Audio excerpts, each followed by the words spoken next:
Father, I am anointed to minister your word. Now I pray for your people, those who are here to hear your word. Now I pray they're not just hearers of your word, but my prayer is that they're doers of your word. For your word declares that it is the doers of the word who shall be blessed. So I declare and decree over these people on today, they are blessed people because they have set themselves to do your word and not just hear only. Father, none of us, but all of you, we decrease. Father, we pray that you increase us more and more. Use us, Lord God, as we yield our spirit, our soul, and our body to you to bless your people. Now, as a result of this lesson, God, I thank, Lord God, that you shall sustain them in all their infirmities that they've been going through right now, God. I call them to be the head and not the tail. They shall go from mountaintop to mountaintop. And from faith to faith, in the mighty name of Jesus, we pray. Amen, amen, and amen. Now let's open the Bibles up to Isaiah, the 59th chapter. Our springboard scripture, Isaiah, the 59th chapter, because we want to continue the lesson on how to survive during a flood. How to survive during a flood. Isaiah 59, verse 19. If you don't know what page is on, ask your neighbor or look at that paper. You know, this is the only time that you can look at your neighbor page or paper and not be cheap. You know, it's all right. What page is on? It's okay. And so I want you guys to really to get to look at the word for yourself. I don't want you to just hear it from me as pastor or never get in a position where you listen to someone who's standing before you, because this is a powerful position of influence when people stand up here. And one thing about this is you can't just give influence to anybody, because they may use that influence to lead God people astray. Leadership is a powerful thing, man. And whatever you think about leadership, where would you lead somebody if you was following and they was following you? Would you lead them to the strip club? Would you lead them to the bar? What would you lead them to? Would you lead them to somebody's house that you don't belong in? If I was following you where you go, what would you lead me to? Imagine me following you. You lead it. Would I be on time? Come on, if you're leading, God has called us all to be leaders. Not just in church, but outside of church. You should be leading in your community. You should be leading at your job. Somebody need to pray, let me lead your job in prayer. We got to stand up and become men and women of God. Let's go into the scripture. Talk to me, baby. Isaiah 59. Give me some passion with it, too. So shall they fear the name of the Lord from the west. So you tell people verse? Yeah, Isaiah 59, verse 19. Y'all there? That's right. That's right. Okay? So shall they fear the name of the Lord from the west, and his glory from the rising of the sun. When the enemy shall come in like a flood. Say it again. When the enemy shall come in like a flood. Say it, boy. When who? When the enemy shall come in like a flood. Look at your neighbor and tell your neighbor, you're not my enemy. Tell your neighbor on the other side, you're not my enemy. Tell your co-worker's not your enemy. Your family member's not your enemy. See, well, we got to first of all identify who the enemy is. The enemy is the devil. But when the devil wants us to believe that the person that who you think dislike you is your enemy, if he continues to make us think that a person is our enemy, we will continue fighting flesh and blood. But flesh and blood is not our enemy. Our enemy is a spirit. Now that spirit can influence flesh and blood to do some things that we may dislike, but what he wants us to do is focus on the person and not on the root of the whole thing, which is the enemy. And the Bible says that enemy will come in like a flood. A flood is designed to destroy life. So therefore the enemy, when he comes, he's coming in to destroy our lives. If you don't believe me, ask Noah. What did we talk about Noah last week? What did it say about Noah last week? You know? Anything about Noah? Upright man. Noah was what kind of man? Noah was an upright man. And although he was an upright man, Noah lived during the time when the whole earth was flooded. But we read last week that Noah lived 350 days after the flood. In other words, I don't care what kind of flood comes into your life, you're going to live after the flood. Amen. If Noah lived after the flood, you're going to live after the flood. So what I want to find out is, how was Noah sustained during the flood when everybody else died during the flood? I don't want to focus on everybody else because they died. I want to focus on the man that lived. What did Noah do? Noah obeyed God before he even started raining. Number one,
get you a house.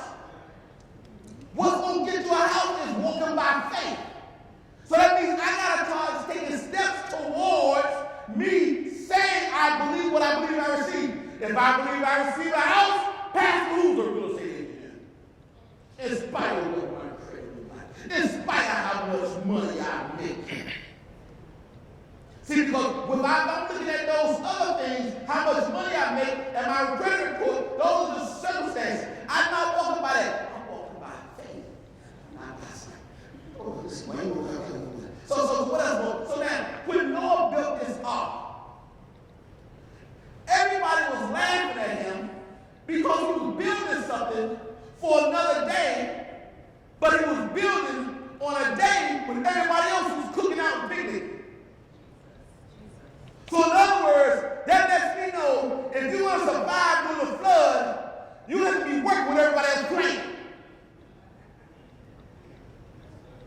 Because everybody want to play, but you better obey God. You better work while you're supposed to be working and stop playing because everybody else is playing. When they going out, they invite you. You better be happy they invite you. You better start getting some hammers and nails and put together what God told you to put together if you want to survive during the flood. Then, once the ark was completed, glory be to God, he told Noah, take the animals, put them in the ark. Take your family, people close to you, and put them in the ark with you, and close the door. It still wouldn't rain. And they were like, I ain't that ark right now. Now, hold on now. You got to think about something. You in this ark with me. And we got every animal that's on the face of the earth on this ark with us. How do you know for 40 days and 40 nights that these animals will use the bathroom? Now I'm going to ask you a question. How do y'all start having some doubts if you're in the right place? Because this stinks don't mean it's not of God. Because it's messy right now don't mean it's of God. Because your mind ain't working right now don't mean it's of God. Because your money ain't right don't mean God ain't working. Because the devil will get you to focus on a mess, but not get you to focus on that you're in the safest place in the entire world right now, which is the ark that Noah had built. Glory be to God, y'all. Listen to that. So in other words, he got this book, that was everything. And here, I put myself, as I meditate on the story, I said, Lord, let me in. And because I got the favor with him, he gave me a key. He let me on the ark. And I took the ark, and the first thing I did, I stepped in some mess. I said, I done stepped in some mess. What?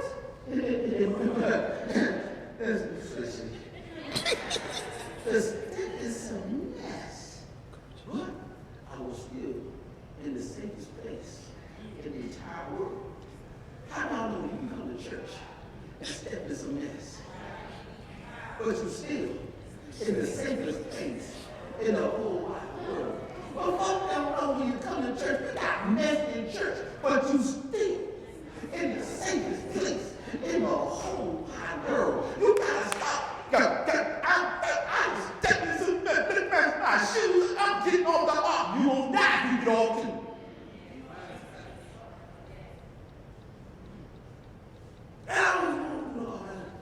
Stepping messy.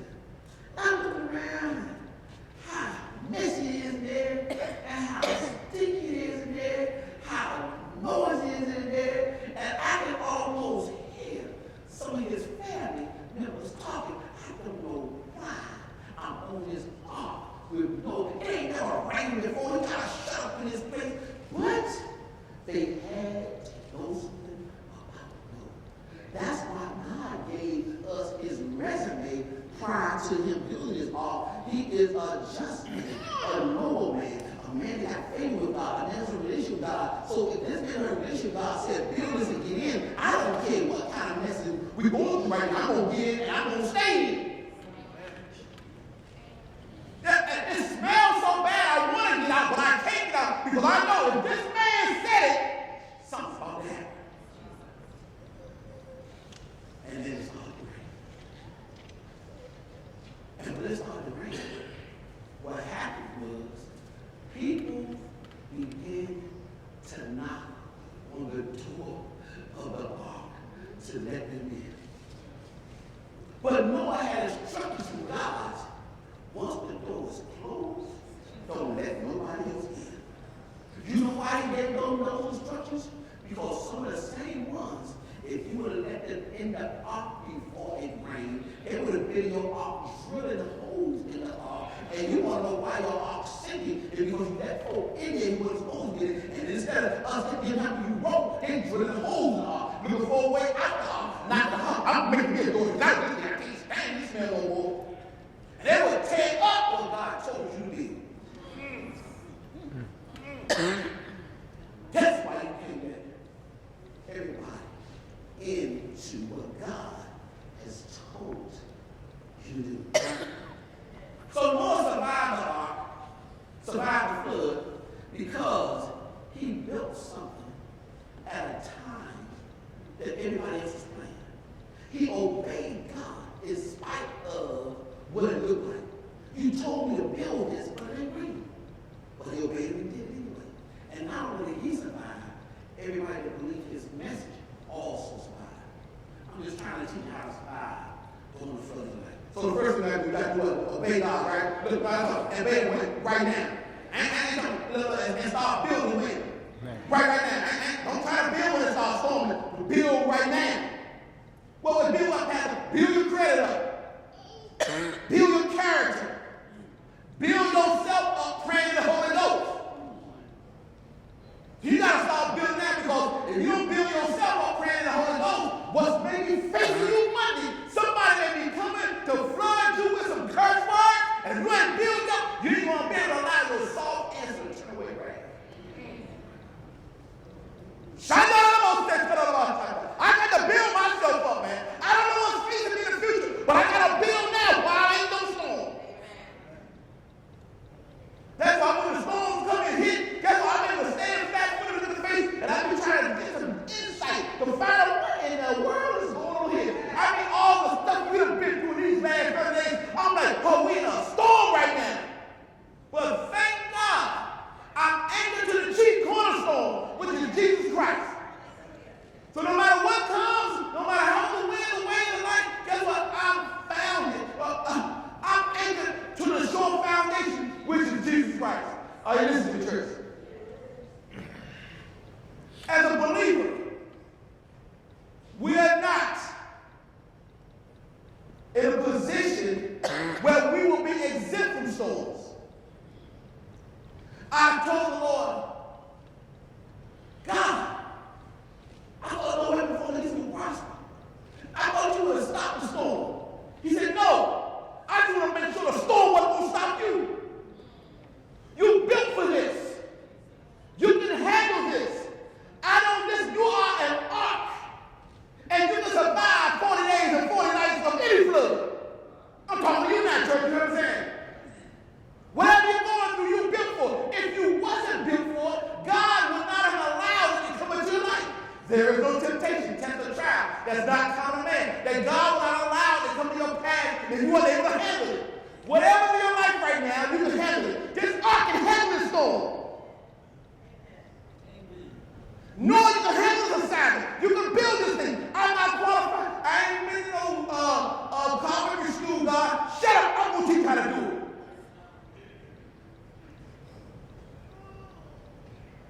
In other words, Noah did not give God any excuses to be able to accomplish what he told him to accomplish. Having a school. All I've been paying for coffee. He never rained before. He had a whole lot of people to him. What you mean for? It ain't never rained before. See, as we want today, we know rain. But back then, they didn't know rain. It wasn't rain. There was a mist that came up on the ground that watered the earth.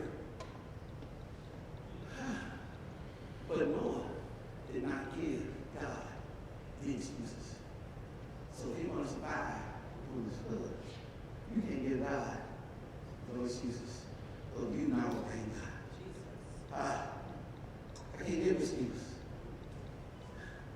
You mean They trying to keep the black man down. It ain't gonna work. God, I tell you that. I don't have to agree, God, that ain't gonna work with you. I don't got somebody to hook me up, God. I don't see it. So many people right now, especially in the body of Christ, trying to find somebody to hook them up. And I'm already hooked up with Jesus Christ. And you trying to get in this group, trying to get in that group, that organization. I'm not chasing nobody's organization. I don't need to be in a group. I don't have a problem in a group, but I've got to be in a group because I'm already in a group which is the kingdom of God. And I'm just trying to tell some pastors, you focus on the wrong thing. You think you need to get hooked up with the right people. No, you already hooked up with the right person. And we serve a God who is jealous. And you trying to get hooked up with people. And it's jealous God. And it's like, what are you doing, son? And that's why a lot of people have a problem with the pastor. So I'm going to get hooked up with people. I'm already hooked up. Amen. I'm at total peace. Total peace. I love you if you're with me. And guess what? I still love you if you're not with me. But what I'm not going to do, I'm not going to let the enemy cause there to be division amongst us coming from me. I can't control what's coming from you, but as far as I'm concerned, we're all right. Amen. Now, we all right don't mean we're going to hang out together, but we're still all right. That's right. We all right don't mean we're going to come to my house, but we're still all right. Where you going?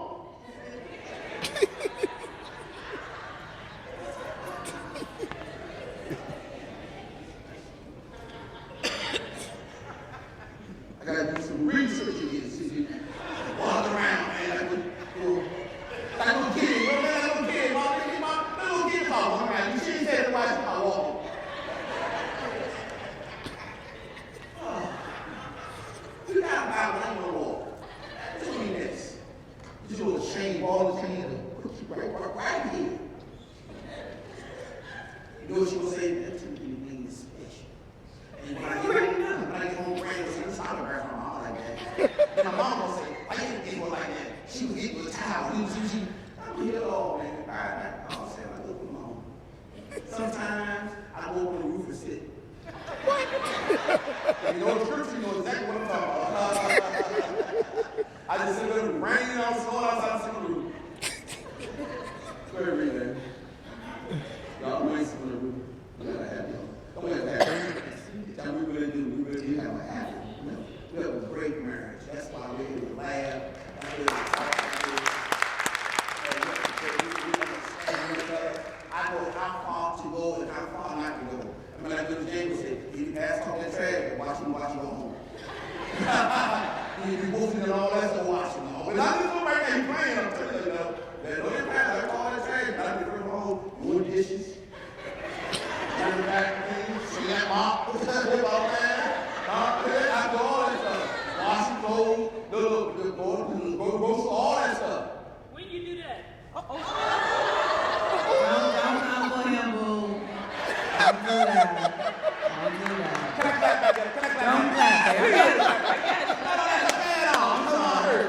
Wear that arm. Let me clap back there. I don't clap back. No. You just said that. What was that line you just said? It ain't because of you, it's because of him.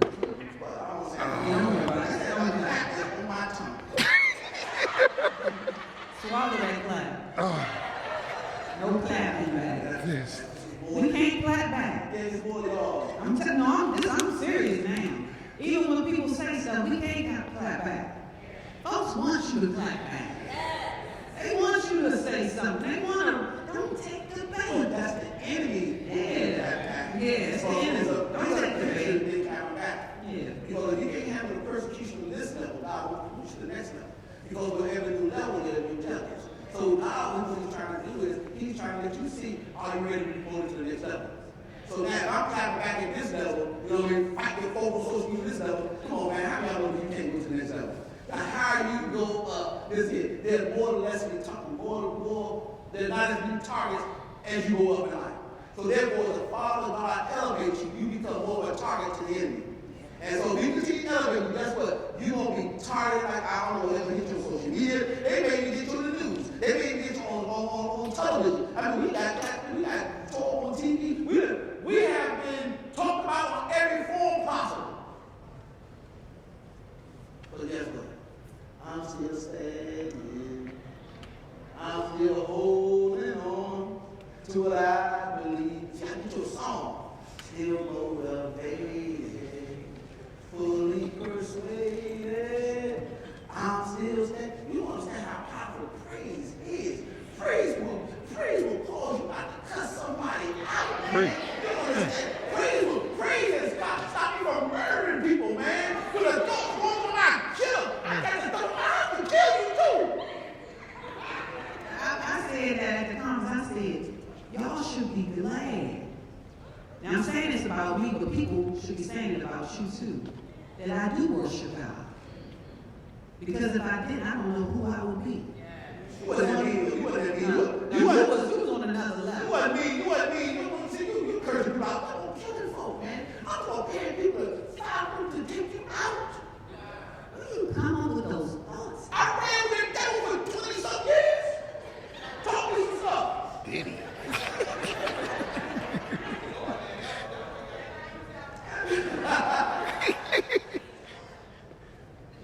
The thoughts still come. That's what I was cast down at before. Take no thought by saying. The thoughts come, but I can't act on the thoughts. But you better believe some folk on the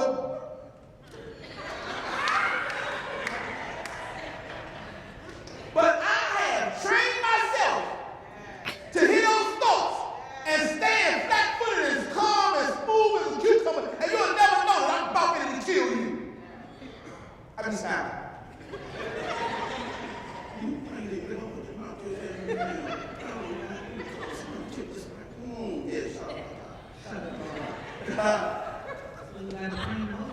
Pray in the Holy Ghost. You gotta put your song, man. I'm still standing on the word that's in my heart. And you just go into a dance, man. And the Bible says when you start dancing, the God of praise will lift depression off you. Amen. All of those thoughts that things flooding your mind will get off you. And dancing is a powerful weapon, man. That's what it means from God. And when you go home, praise the Lord, because it'll get stuff up off you that the devil's trying to put on you. It's like you get into a bubble, and where he is, because the Bible says, in his presence there's a fullness of joy. So how do I get his presence? I praise my way into his presence. Keep over here too. Let me finish, for the Lord and they smile for it, right? They couldn't let nobody else in. I talk about that, right? Yeah, I couldn't let them in because you let them in there, and then God told me not to let them in. They've been drilling holes, trying to tell you how to build something that God didn't tell you how to build. I know that everybody have an opinion on what you should do when God told you what to do. That's why you can't tell everybody what God has told you to do. You got some time to build in silence. And let your work speak for you after the fact. So the way Noah was able to survive the storm, but the one thing about him, he couldn't build in silence because the ark was so big, everybody could see it. When everybody looked at him, walked by and mocked him. Crazy.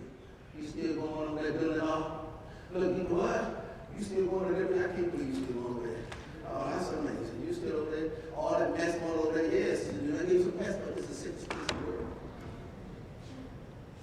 Hello? Oh, I know exactly. See, I done seen it. Martin Luther King said, I done been to the mountaintop. And I done seen some things.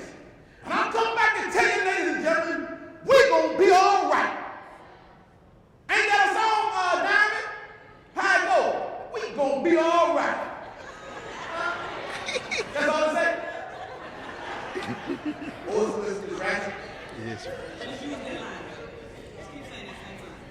We gonna be all right. I wanted to even say, because for his kids having to go on there, I'm sure that people were even saying stuff to the children. And so even for the young people, the young adults, some of our kids are in here, it doesn't matter. The flood can come in anybody's life. It doesn't have an age requirement. So some of our young people are experiencing floods. Floods at their schools, floods wherever they are. And so this word applies even to our young people. You gotta stay in the word. What is a flood? You know what a flood is? A flood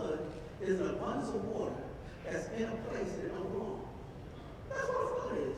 It is abundance of water that's in a place that it doesn't belong. So when the enemy comes like a flood, that means he's coming in with abundance of something, but he already knows it don't belong to you. Well, how do you know the enemy don't belong to your mind? He don't belong to your marriage. He don't belong to your money. Come on.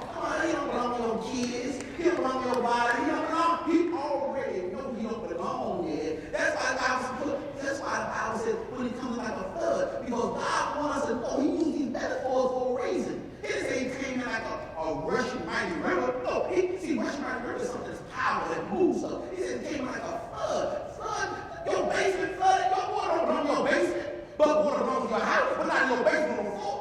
So to let you know that this is something that's happened that's unusual. This don't belong there. The enemy don't belong in your life.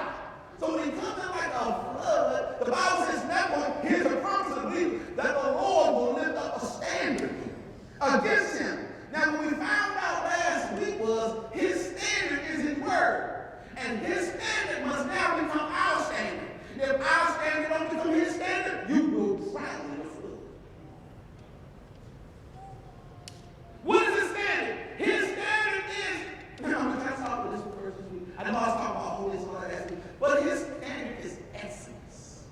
Oh Lord, my God, how excellent is thy name in all the earth. And if his standard is excellent, how much more should our standard be excellent?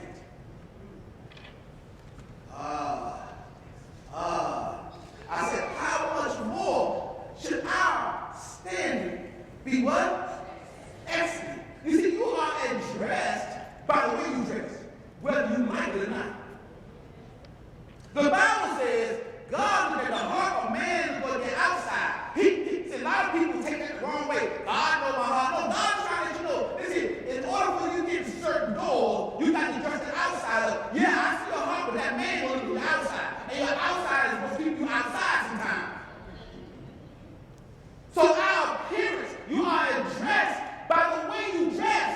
If you come, walk around all the time. I was going to tell you one time, she said, I don't know. I was at a children's church, and she walked me, she said, Pastor Jim, every time, I got a problem. So what's your problem?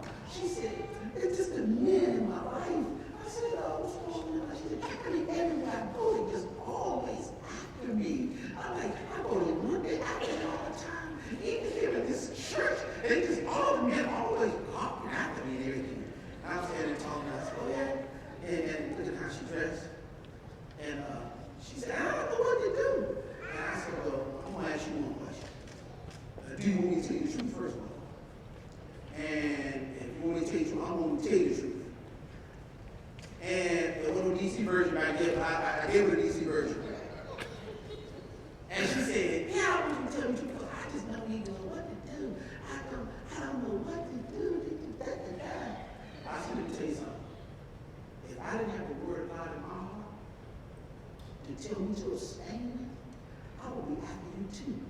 Because you walk around here with your big out, your butt big, your jeans tight, and the way you walk around here, you take everybody can see all that. It's like an advertising. You know, that's all one of you showing us a commercial of a coming attraction. In other words, the coming attraction is you could possibly have this.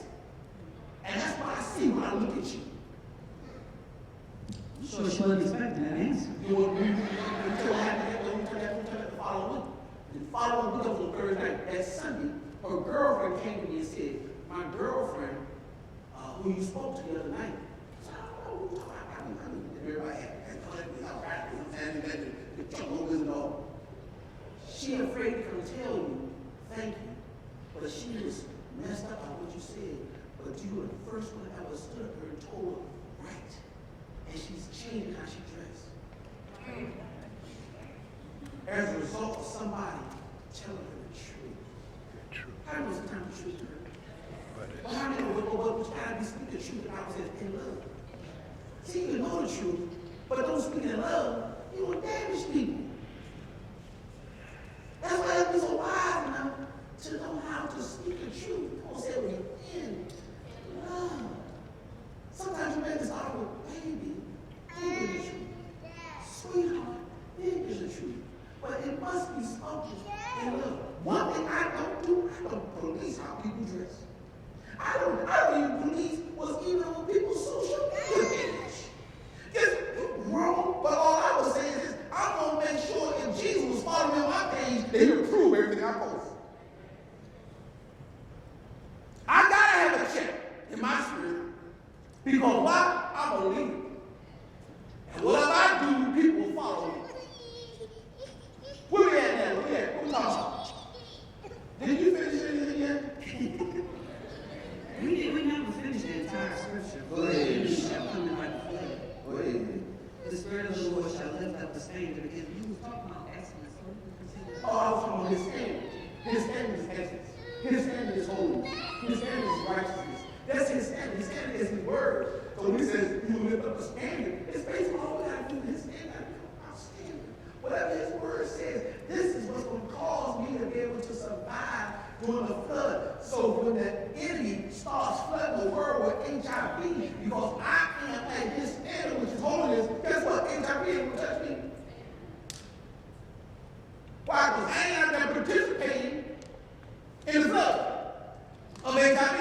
The pool. I am sustained until I what? Get married. Okay, that's it. We talking about that. Which one? All I got is his word.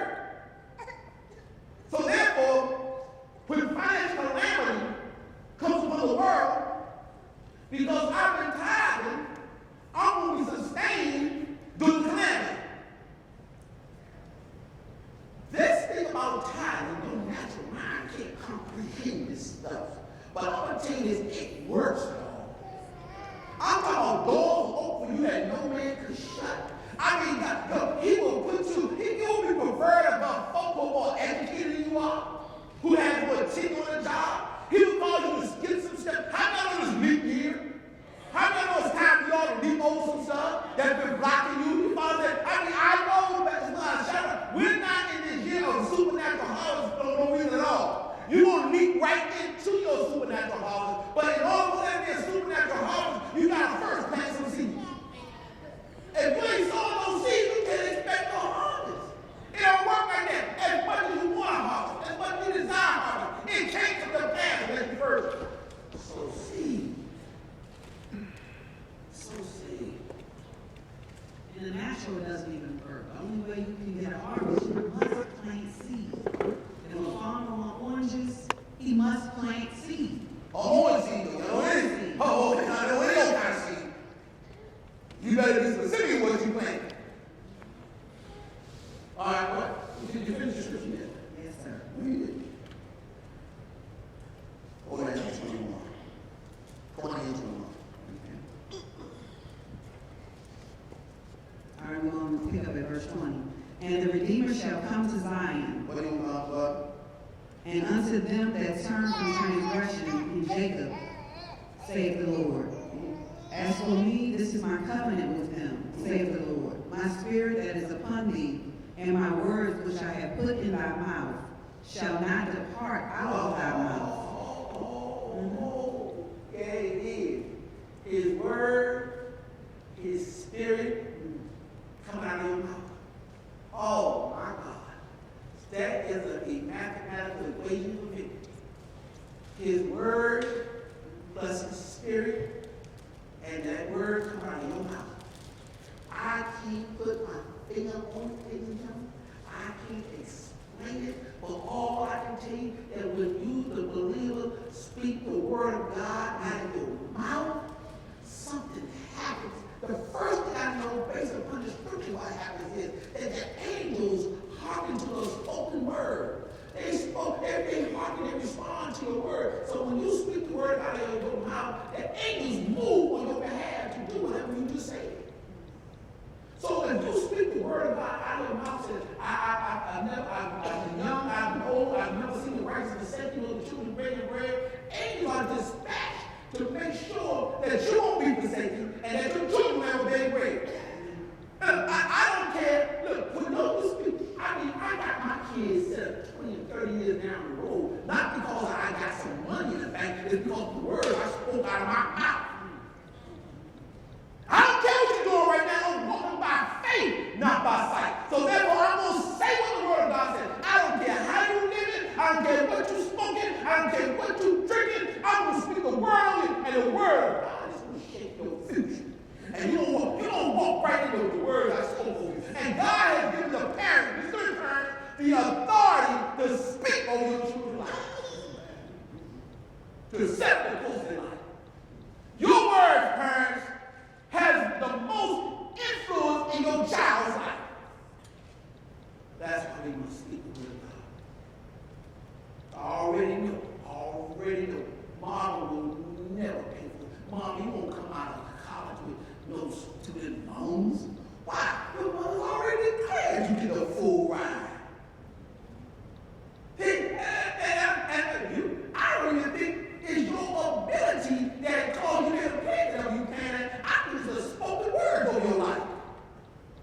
I go to certain neighborhoods and say, no. One guy said this. He said, take this back. I had to keep you around. You know, I was going back with him. So I was kind of, everywhere I went, always an issue. But I had this aunt, right now, I named Aunt Esther. Every time I would come around her, she would say, "You such a good boy. You will be smart. You will be good, man. You will be good. She would get me my favorite biscuits. I would sit there and eat the biscuits with her. But she always spoke nice words. I don't care how bad I was to anybody else, but whenever this same dude of minister society would come around Aunt Esther, all of a sudden, the same minister became an angel. How did that happen? What caused me to be changed when I go around her, I'm supposed to be around everybody else? I'm going to tell you what caused me to change. Her words. Her words. Her words shaped me to be something that I wasn't. If she would have been here long enough to continue to say it to me over and over again, I would have been stuck in what she was saying, opposed to what the world was saying. Words are power. So it says here, my spirit is upon you, and my words which I have put in your mouth, they shall not depart from your mouth. Come on, say, God, your word shall not depart from my mouth. Come on, say it with some vigor. Say, your word shall not depart from my mouth. Come on, say, I'm healed. Come on, say, I'm healed. Come on, say, I'm rich. Come on, that's the word, right? That's I'm rich. That's the word. Devil will tell you ain't rich. Don't let your bank statement tell you ain't rich. Don't let your checkbook tell you. Don't let when you live, don't let when you drive, don't let none of that tell you what the word of God says ain't true. If the word says I'm that, I am that. And that settles it. If when we were living in that old household, I was still preaching, I was still saying the same stuff. My conditions don't change the word, but the word will change my conditions. I'm just telling you how I'm living, how I'm getting out of this stuff. I'm living by faith in the word. It's not going to depart out of my mouth. I've been saying for years, we're going to give away houses, plural, with no strings attached. You ain't got to speak to ask me this house. You ain't got to kiss the buddy. You ain't got to give it the face. Yeah. This church is going to be a distribution center for God's people. I want to be at the point whereby I want God to smart cash what's in heaven to live in this church. Y'all know what smart cash is. Y'all got nothing old right here, but y'all know what smart cash is? Jesus. I can't even preach to you. Y'all know what it is. Smart cash is you can have a phone or another device, whatever on that device, you can cast it into another device. So in other words, on my phone, I can cast it into my TV and watch it on my television. So in other words, what God wants to do, he's going to look what's in heaven and cast it into Liberty's church. Oh, God. You got to understand what heaven is like.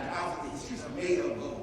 I mean, I was in the church yesterday. I'm walking around in the church. I'm like, this place is small already. You know, the first thing that came to my mind, we got gold carpet coming in there, right? With those blue gold chairs. I said, man, I said, I put some solid gold on the ground, right? So there's a little glimpse of heaven. There's a little glimpse of heaven. I'm like, how much melted gold will cost? So give us a little sweat. First fruit of it, you know what I'm saying? And see, my prayer is I got to get you so prosperity minded. I'm not anti-prosperity. That I don't want you to turn to sin. I go on that right there. Shoot. My blessing right there. It was square right there.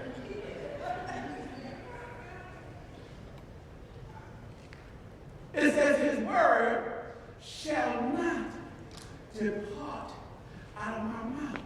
It's easy to say when there is no storm. That's why you got to start building in a storm.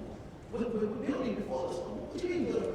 I got to start speaking the word of God over my life before the storm hit my life. I start speaking the word so that when the storm hit, it's natural for me to have it's natural for me to speak the word because I've been saying this the whole while anyway. You know, I was a very good football player when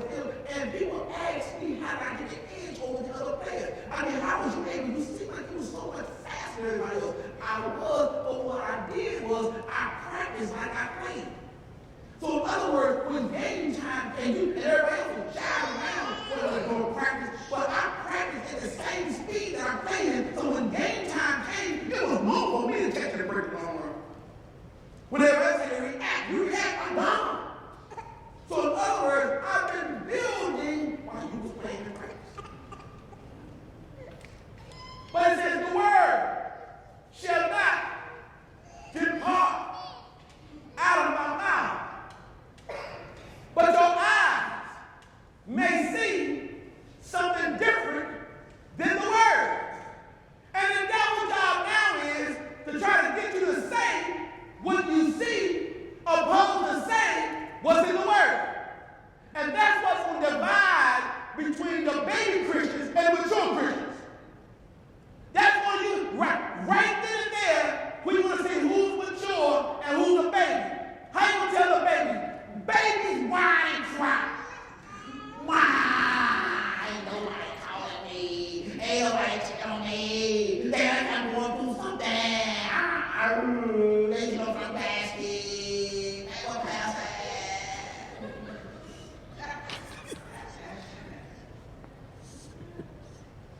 Well, babies are necessary in life, though.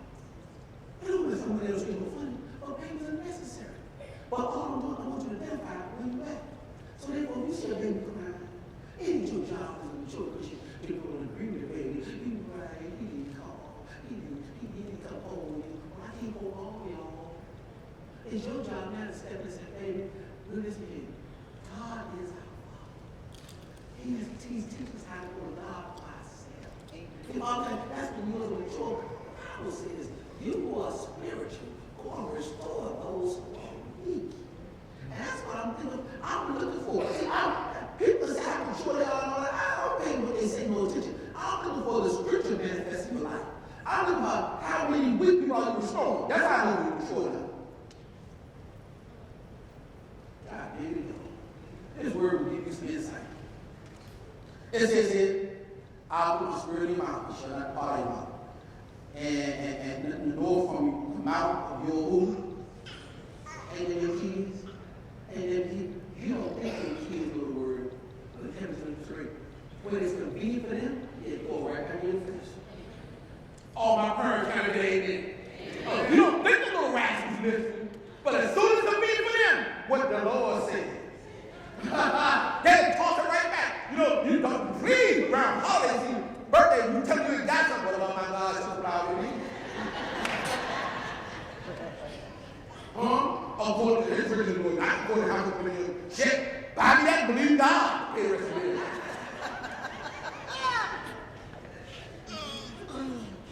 More part, they said, it won't depart out of your children. It's right here in the scripture. But they don't hear it come out of your mouth and let it into their mouths. If you ever notice, in other words, you teach your kids who's going to become by your lifestyle.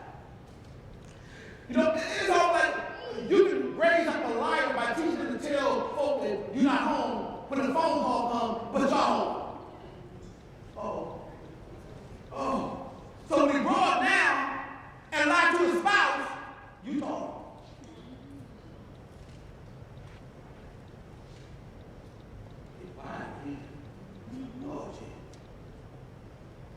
So now I gotta make sure what I'm gonna teach those children.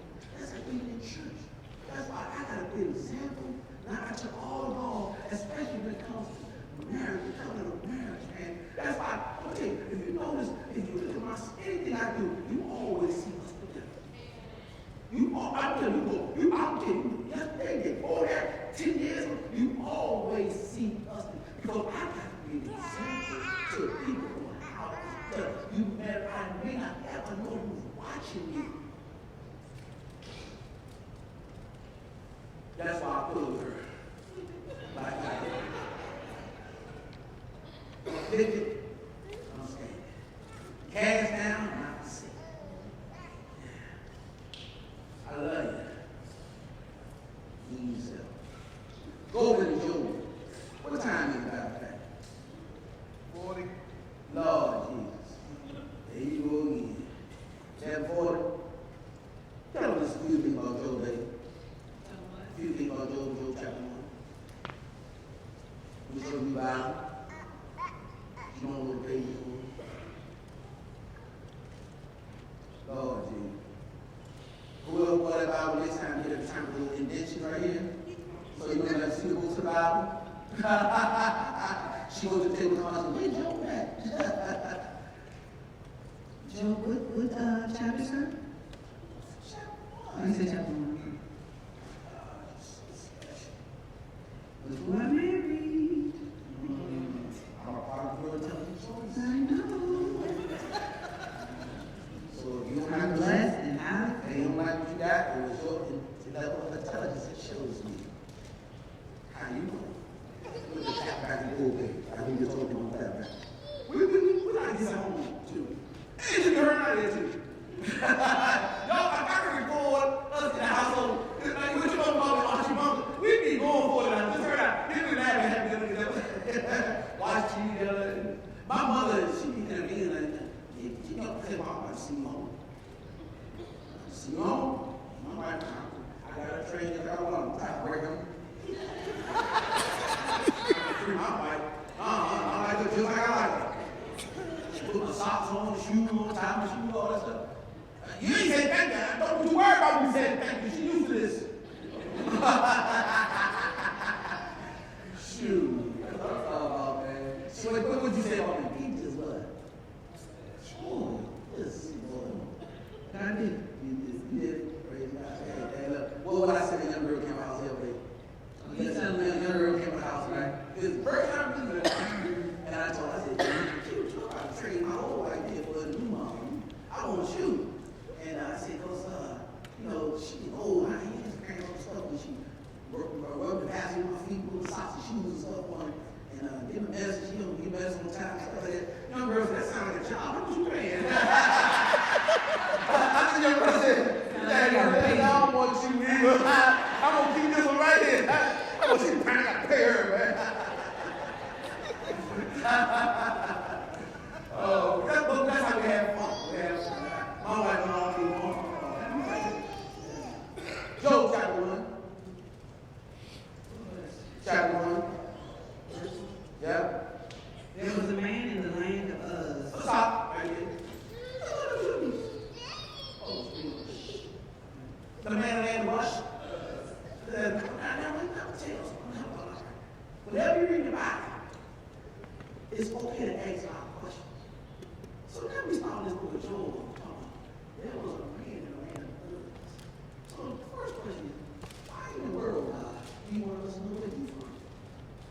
You see, these kind of questions ask God, because sometimes people will say they can't do what God's calling them to do because where they're from. I'm from Southeast. I'm from part of welfare. I've been with all my life. I got a girl, my mom was wife, ex-wife. She had 6 kids. Live in Southeast Washington, D.C. And all of the kids the ones that's college graduates and become lawyers and doctors. In Southeast D.C. I asked Jim, I said, what is she doing with these kids? They're this smart. As soon as Liberty gets to the level we have in school, I'm hiring her.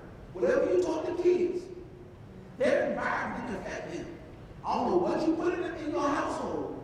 You didn't put all race up in, but you put some in their head when you get education. I'm talking graduate from UCLA, graduate from University of Chicago. I'm talking big schools.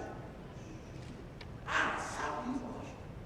And they put it up to you. Whatever you told them, to get them in those schools and get them out, I want that for our kids here too. They ain't thinking about them, it's about our children.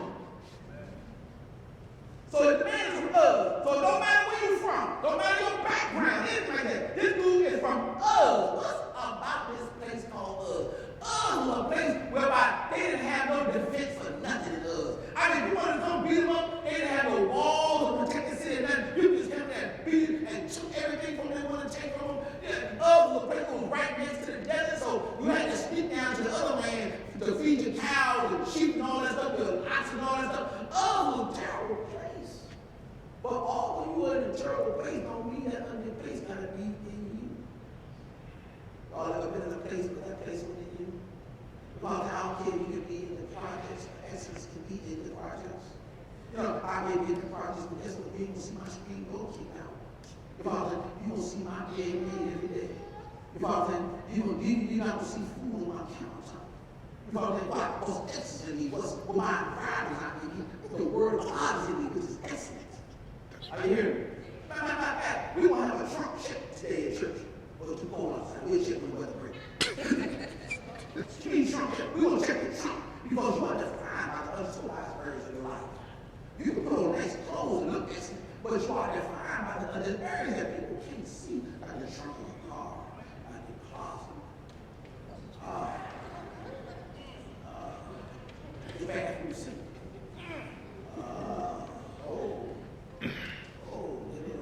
A little back piece, when you talk about back space, when you talk about the table, that goes with the actually.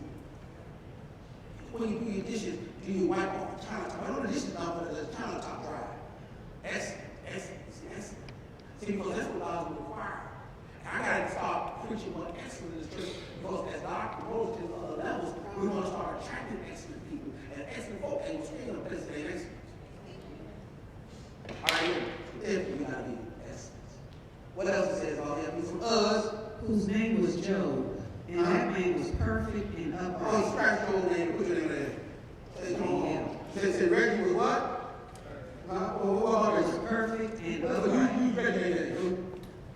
Whose name was Reggie, and that man was perfect and upright. No, say that man. Say Reggie was okay.